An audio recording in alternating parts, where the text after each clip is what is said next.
অনেকেই হয়তো মনে করেন যে বিজ্ঞ আদালত বা বিজ্ঞ বিচারক যে রায় দেয়, মন গড়া রায় দেয়, নিজের মতো করে রায় দেয়, ইচ্ছা মতো রায় দেয়।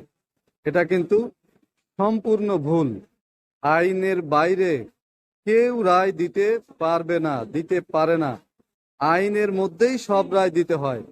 তারপরও যদি কোনো বিজ্ঞ বিচারকের রায় আপনি সংক্ষুব্ধ হন, আপনার কিন্তু উচ্চ আদালতে যাওয়ার ক্ষমতা রয়েছে, আপনি উচ্চ আদালতে যেতে পারবেন।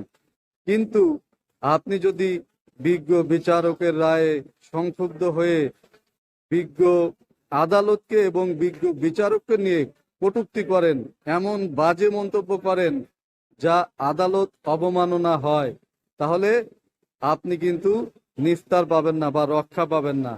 আজ হোক অথবা কাল হোক, আপনাকে অবশ্যই এই আদালত অবমাননার জন্য জবাবদিহি করতে